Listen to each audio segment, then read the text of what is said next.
Assalamualaikum warahmatullahi wabarakatuh. Hai sahabat cerita semua, sebelum lanjut jangan lupa tekan subscribe, aktifkan lonceng notifikasinya, dan share biar kisah ini bisa jadi inspirasi buat banyak orang. Dukungan kalian sangat berarti.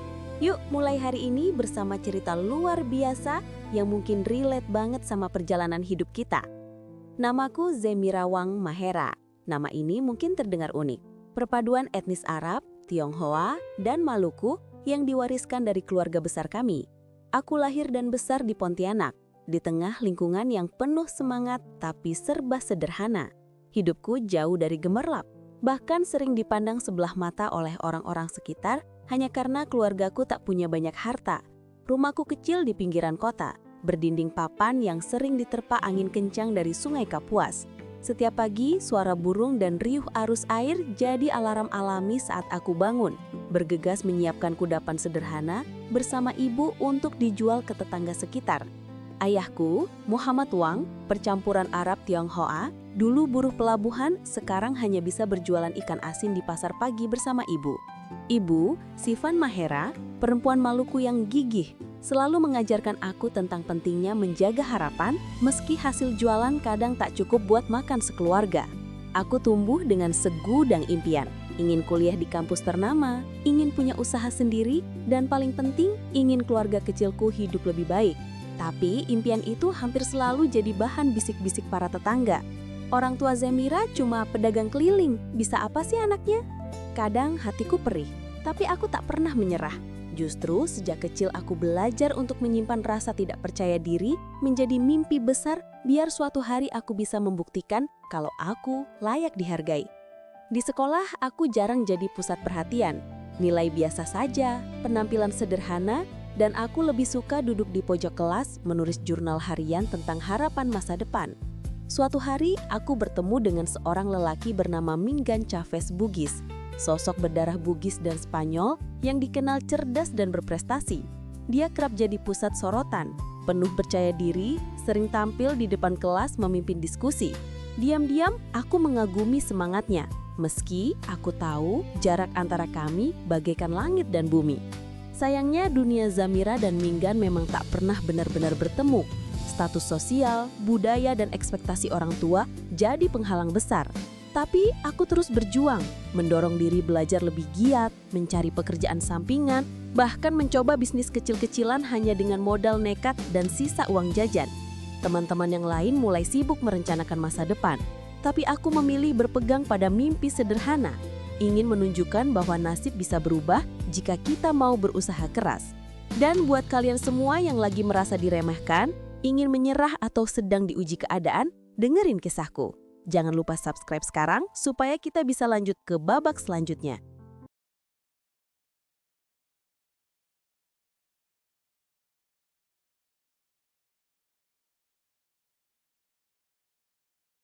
Dulu aku pikir selama aku berusaha dan bertahan, segalanya bisa berubah pelan-pelan. Tapi hidup seringkali tak sesuai harapan. Ketika masa SMA mulai memasuki fase akhir, tekanan demi tekanan datang tanpa ampun. Terutama dari lingkungan sekitar yang tanpa sadar sering menghakimi lewat cara memandang ataupun berbicara. Keseharian Zemira Wang Mahera dipenuhi rutinitas yang melelahkan. Pagi-pagi sekali aku ikut ibu ke pasar, membantu mengangkat keranjang penuh ikan asin dan kue lapis, kemudian bergegas ke sekolah dengan baju seragam yang warnanya sudah tak secerah teman-teman lain.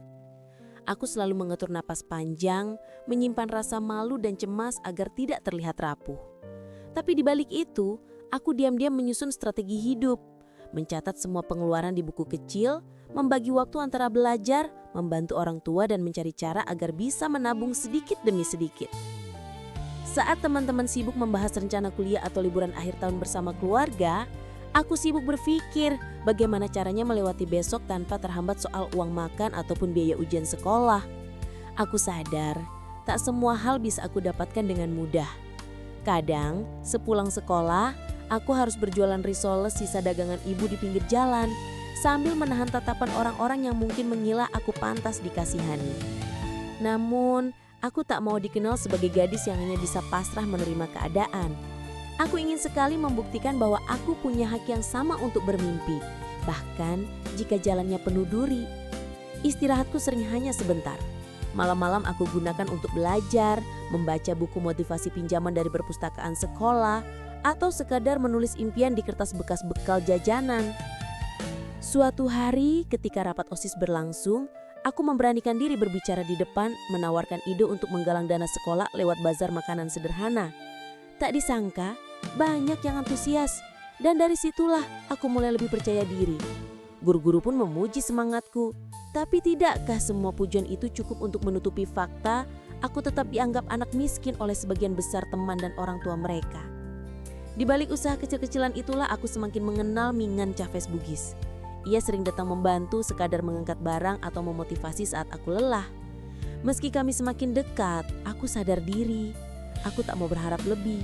Apalah aku ini, hanya putri dari pedagang ikan asin dan penjual kue lapis. Aku tahu banyak yang meremehkan, bahkan berkata lirih di belakang, Mingan mah pasti nanti cari pasangan yang setara, bukan kayak Zemira. Tapi semangat itu tak pernah luntur dalam diriku. Jika satu pintu tertutup, aku akan mencari jendela.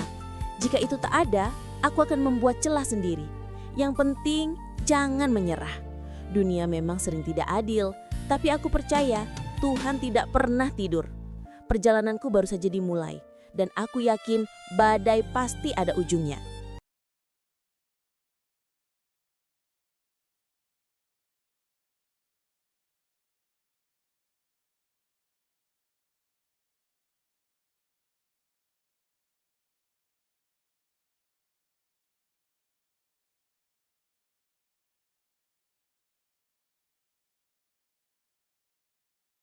Segalanya semakin terasa berat ketika aku mulai merasakan ada jarak antara aku dan Mingan Chavez Bugis.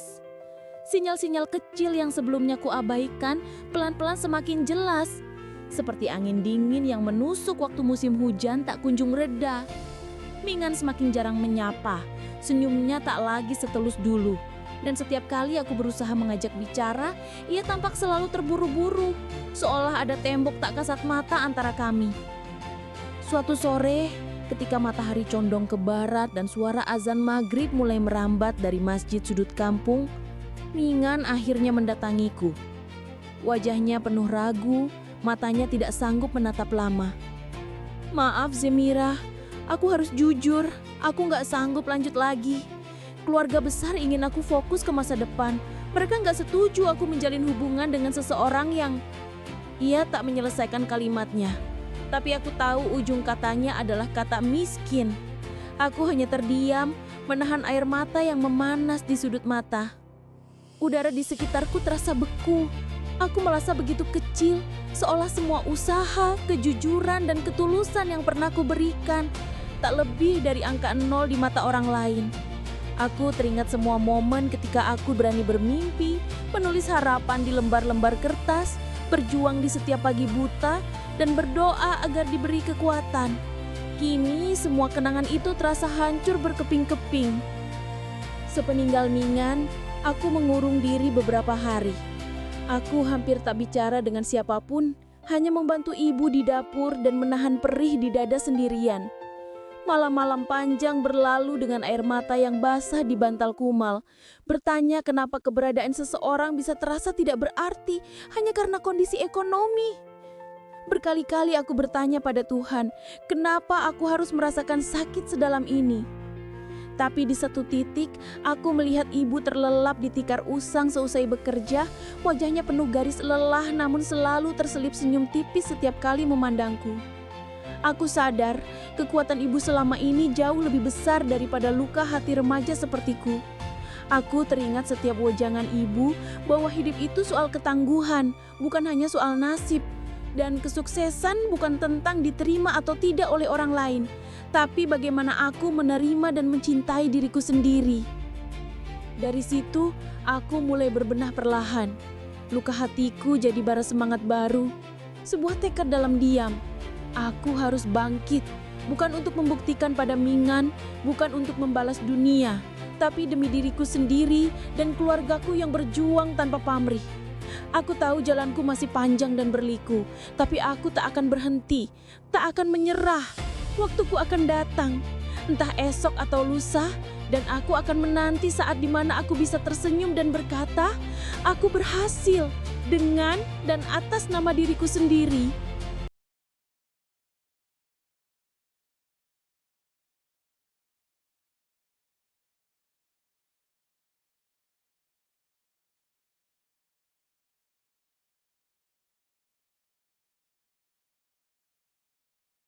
Hari-hari berlalu sepi tanpa bayang-bayang Mingan Chavez Bugis. Luka itu masih terasa, tetapi perlahan berubah menjadi tekad yang lain.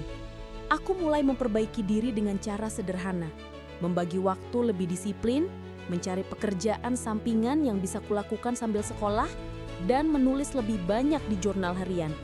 Setiap pagi aku temani ibu berjualan, tapi sekarang tak lagi dengan hati pilu. Justru aku bersyukur karena bisa belajar langsung dari kerja keras orang tuaku. Belajar bersabar, jujur, dan pantang menyerah. Ketika semester akhir SMA tiba, aku nekat mendaftar beasiswa ke beberapa universitas negeri. Modalnya hanyalah nilai raport yang rata-rata, esai motivasi yang kutulis dengan jujur dari hati, dan surat keterangan penghasilan orang tua yang jumlahnya jauh dari angka layak. Banyak yang bilang, "Ngaca dulu Zemira, sainganmu berat semua." Tapi aku tetap bulat hati, tak ada salahnya mencoba. Aku ingat pepatah ibu, kalau kita nggak percaya sama diri sendiri, siapa lagi? Kata-kata itu jadi mantraku setiap hari. Proses seleksi berlangsung lama dan menegangkan. Hampir setiap malam aku menulis surat motivasi, mengubah kalimat, meneteskan air mata di hadapan laptop pinjaman dari sekolah. Aku bekerja paruh waktu di warung kopi, mencuci piring hingga tangan lecet.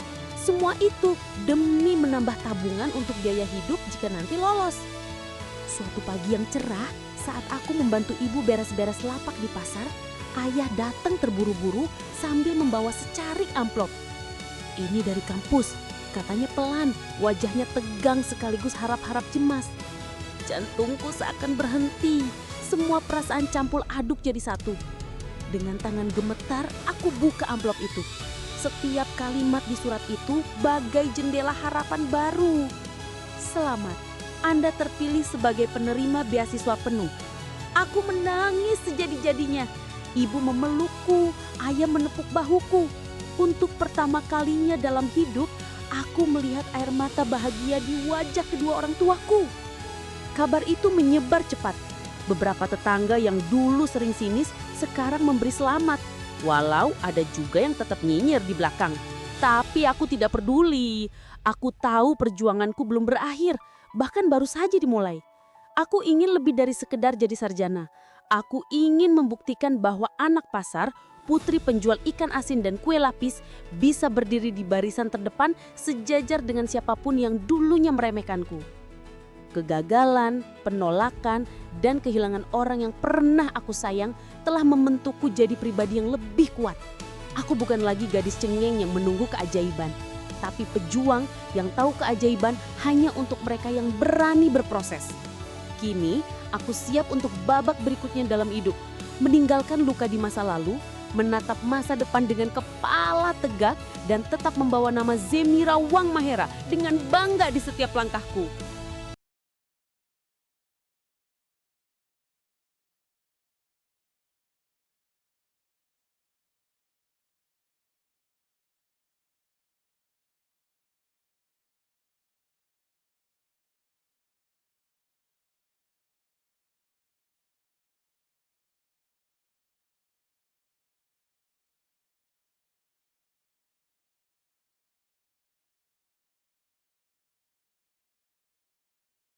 Kini aku berada di tahap kehidupan yang tak pernah aku bayangkan sebelumnya. Beasiswa telah menghantarkan aku ke universitas terbaik di negeri ini, membuka pintu peluang yang dulu hanya jadi mimpi di sudut kamar sempit. Di kampus, aku belajar keras, bertemu banyak sahabat dari berbagai daerah dan latar belakang kehidupan.